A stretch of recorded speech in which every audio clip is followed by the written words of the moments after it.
Well, hello, you gorgeous mother truckers, you, and welcome to another video. Tomorrow, that's the 15th, Thursday, Lucy Connolly is up for her appeal for her unjust arrest and prosecution.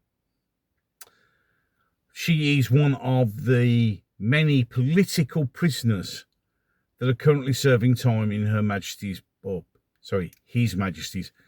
I keep forgetting. I mean, I don't count Charles as king in any case, but that's beside the point. Pleasure. Now, we'll just go quickly over what happened. Lucy Connolly is a childminder and was arrested for making a lot of people go ill-advised tweet. I mean, literally, if you're listening to this anywhere in the UK, we're not kidding. When people say on your talk shows that in Britain people get arrested for tweets, it's true. She put a tweet up about, should we say, setting fire to certain people's accommodation. And this was just after the Southport murders, where three beautiful girls got stabbed to death by a vile Islamic terrorist who has now injured a police officer by throwing boiling hot water over them in prison, and injured many other people. Now, Lucy, being a childminder, probably could relate what it's like when you're looking after other people's children, and was probably, in fact, like most people, was incandescent with rage. You see, she was upset, angry like many people, because how would it be allowed to happen in this country? Even though many people like myself have been warning that this could happen, but then again, we're nothing but xenophobic racists, aren't we? Now, she put the tweet up. After about 3 hours, realised maybe I shouldn't have put that, because like any other normal human being, she'd probably have calmed down and realised that I shouldn't have done that. And some of her friends have probably gone and contacted her and say, Luce, you've got to be careful, because that's quite offensive, really, And in reality, it is. Threatening to kill somebody else is not acceptable in any way, shape or form.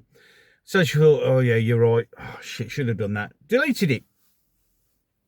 Wasn't enough, because unfortunately, in the world of X and Twitter and social media in general, once you post something, if somebody finds it offensive, the very first thing they do, and I do things when I see things that people say that need to be remembered, I immediately screenshot it. Everybody does. It's an instant thing. And it got reported to the police.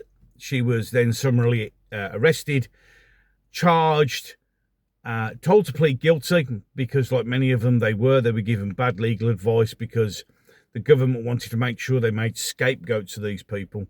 And then she was sentenced to 31 months in prison. Now, she's been in long enough to be able to be entitled to restricted visitation. So she could go home for a couple of days wearing a tag, but that's all been denied every time. Meanwhile, hundreds of thousands of violent prisoners are being let out on tags because there isn't room in the prisons. So you know why she's been kept in. She's been kept in because it's a message. It was the government showing you and reminding you who's in charge and how dare you say something. Now, that I could accept.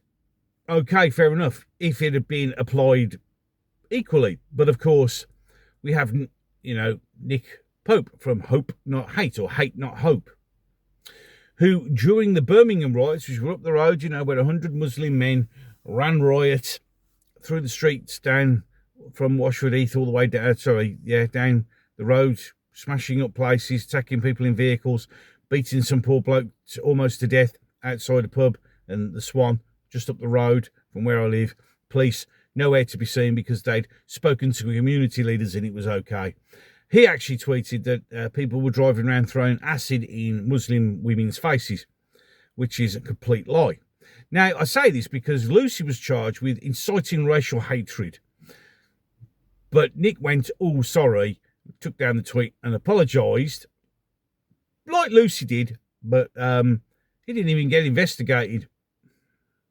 You see, when you see this two-tier justice system, when you see it with your own Mark 1 eyeball, there is no excuse. None whatsoever. There is no valid excuse. If that law is for everyone, then it should be applied equally. But of course, it wasn't, because it was all about telling people to sit down, shut up, keep your opinion to yourself, don't speak out, you don't have any right to. Unless, of course, we like you. I mean, it's just like at work, isn't it? You know, when you have those cliques, if you're liked, you can get away with blue murder. But if you're not, the second you, like, drop a fart in the wrong place, you're disciplined. Because this is what the world is like. This is what the communist state of the United Kingdom has become. Where people have been and put in prison for tweets. When other people can tweet. Well, I mean, Jess Phillips, on the same day when that was all going, was inciting as well. But no, she was fine as well, because we like them. Any case, 2 videos coming up at the end of this one. One will be the last one uploaded, the other one with the one that the gods of YouTube, with its mighty algorithm, have picked for you. It's called The Chosen One. You can like, you can share. If you agree with what I'm saying and like what I'm doing, you hit the subscribe button. It doesn't cost you a penny. Ding the notification bell. There are ways to support the channel in the description down below, but that's up to you. And with that, I'm done. So, wishing Lucy all the luck, although I've got a funny feeling it won't go her way. I'm going to love you and leave you. And until the next one. Maybe it's so narrow at the bottom.